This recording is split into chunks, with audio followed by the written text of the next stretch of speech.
Police कोठडीत संशयित आरोपीचा मृत्यू, तब्बल 15 वर्षांनी न्यायालयीन लढाई आणि आता वाशिम जिल्हा सत्र न्यायालयाचा ऐतिहासिक निकाल. रिसोड पोलीस स्टेशन मधील कोठडी मृत्यू प्रकरणात 9 पोलीस कर्मचाऱ्यांना जन्मठेपेची शिक्षा सुनावण्यात आली आहे. राज्यभरात चर्चेचा विषय ठरलेल्या या प्रकरणाचा आढावा घेऊया आपण. हिंगोली जिल्ह्यातील सेनगाव तालुक्यातील वाढोणा गावातील पारधी समाजातील बेगा पवार यांना 9 मे 2011 रोजी चोरीच्या गुन्ह्याच्या संशयावरून अटक करण्यात आली होती. मात्र अटकेनंतर अवघ्या एका तासात 10 मे 2011 रोजी त्यांचा पोलीस कोठडीत मृत्यू झाला. या घटनेची गंभीर दखल घेत सीआयडीने 34 दिवस तपास करत संबंधित पोलिसांवर खुनाचा गुन्हा तसेच विशेष अॅट्रॉसिटी कायद्यान्वये गुन्हे दाखल केले होते. तब्बल 15 वर्षाच्या सुनावणीनंतर वाशिम जिल्हा सत्र न्यायालयाचे जिल्हा न्यायाधीश जयसिंग झपाटे यांनी निकाल देत तत्कालीन ठाणेदार महादेव धांडे यांच्यासह 9 पोलीस कर्मचाऱ्यांना दोषी ठरवून जन्मठेपेची शिक्षा सुनावली आहे. काका, आजचा जो निकाल दिलाय, हो, कसं वाटतं, कसं बघता या निकालाकडे तुम्ही? बरं वाटलं आपल्याला. बरं, हो, काय घटना झाली रातच्या 3:30ला आले. महापोरग 7 वाजता शेतात गेलं ट्रॅक्टरवर. तिथून 12 वाजता घरी परत आलं. परत आल्याच्या बाद नवरा बायको घरात झोपले, आम्ही अंगणात झोपलो होतो. मग जेव्हा आरडाओरडा झाला, आमची सून ओरडू लागली, तेव्हा आम्ही उठलो. तो बी आम्ही म्हणलं आमच्या लक्ष्मीनं, तुम्ही का मारायला आले? नाही नाही, आम्हाला तपास घ्यायचा. मग तपास कशाचा? म्हणजे तुम्हाला काय घेणं आहे? 3:30ला नेलं. 6 वाजता त्याचा जीव घेतला आणि आम्ही उठलो, शेनगाव पोलीस स्टेशनला चालले गेलो. मग आम्हाला माहिती पडत 5 वाजता तिथं शेनगावच्या पिओसानं सांगितलं का बाबा बेगा पवार कोण आहे? म्हणलं माझा मुलगा आहे. तो पोलीसवाल्याच्या माराच्यानं मरण पावला, जीवाच मारला त्याला. मग आम्ही तिथं आलं, रिसोल्ड त्याला आणलं वासमाकड. किती वर्ष झाले घटनेला? 2011 मध्ये न्याय मिळाला तुम्हाला? कसं वाटतंय? न्याय आता मिळाला साहेब आपल्याला. सत्र खटला क्रमांक स्पेशल अॅट्रॉसिटी 31/2011 या सत्र खटल्यामध्ये माननीय अतिरिक्त सत्र न्यायाधीश यांनी निकाल पारित करून 9 पोलीस पर्सनल 9 आरोपींना जन्मठेपेची शिक्षा सुनावलेली आहे. सदर खटल्याचे कामकाज सरकारी वकील श्री काळूसाहेब यांनी पाहिलेले आहे आणि या सत्र खटल्यातील निकालामुळे समाजामध्ये एक चांगला मेसेज गेलेला आहे की अंतिम घटकापर्यंत जो न्याय पोहोचतो त्याचं हे उत्तम उदाहरण आहे. नेमकं साहेब काय प्रकरण होतं?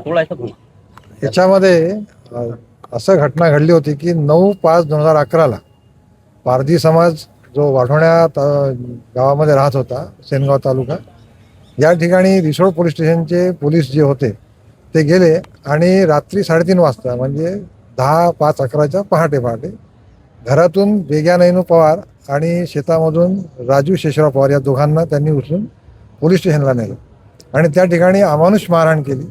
त्या मारहाणीमध्ये बेग्या नैनू पवार जो होता त्याला एकूण 43 जखमा झाल्या आणि त्यामध्ये तो मरण पावला. आणि या घटनेचा जो तपास आहे, सुरुवातीला 174 कलम अंतर्गत अकस्मात घटना म्हणून केला गेला आणि नंतर हा तपास सीआयडीकडे वर्ग करण्यात आला.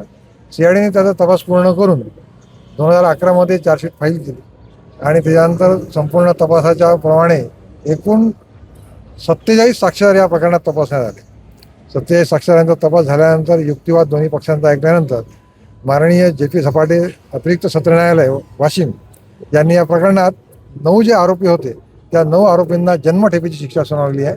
आणि त्या ज्या त्यांच्यावरती कलमा लावल्या होत्या त्या कलमात 341, 342, 331, 302, 201, रेड विथ 34 याप्रमाणे. आणि याशिवाय स्पेशल अॅट्रॉसिटी, कारण पारधी समाजाचा तो मृतक बेग्या नैनू पवार जो होता तो पारधी समाजाचा होता आणि आरोपी क्रमांक 1, 3, 7 आणि 9 यांच्या विरुद्ध ॲट्रॉसिटीच्या ज्या 318, 322 आणि 327 या कलमाअंतर्गत त्यांना शिक्षा देण्यात आलेली आहे. आणि समाजामध्ये या शिक्षेमुळे एक चांगला संदेश गेलेला आहे की समाजातील जे अंतिम घटक आहेत त्यांना देखील न्याय मिळू शकतो आणि अशा प्रकारचं उत्तम उदाहरण वाशिम जिल्ह्यातील या अतिरिक्त सत्र न्यायालयाने आपल्यासमोर ठेवलेलं आहे. सर, 9 आरोपी हे पोलीस कर्मचारी? हो, 9 पण आरोपी जे आहेत ते पोलीस कर्मचारी आहे. आरोपी क्रमांक 1 जे आहेत हे त्या रिसोड पोलीस ठाण्याचे PI होते, ठाणेदार होते. वाशिमच्या कोर्टाने काय वाटतं तुम्हाला आणि काय भावना आम्हाला आहेत? चांगले वाटते साहेब. आम्हाला गुन्हा भेटला, आपला न्याय भेटला. पोलिसाच्या मारहाणीत हा, आमच्या पोलीस मारच्या हानीनं आम्हाला आमचं पोरग जीवानं मारून टाकलं. 44 फ्रॅक्चर केलते त्याचे. त्यानं आम्हाला काळू साहेबानं, झपाटे साहेबानं आम्हाला गुन्हा कबूल केला. काय म्हणून अटक केली होती त्यावेळेस? त्या काय नाही साहेब, काय नाही होतं त्याच्यावर. ढवळ्या कागदावर काही सही नाही होती. ते मामूली पण भांडण्याची केस नाही होती त्या पोरावर. यानं असेच आले ना, असं काही विचारू लागला. मी काउंट चालवलं ते ढांडे साहेब म्हणू लागले की आम्हाला पूस विचार करायचा. मग आम्ही ना काय केलं, आम्ही गेलो सनगाव ठाण्यात यायला केस करायला यायच्यावर. मग आम्हाला केस करायला गेले तर जोंधळे साहेब होते.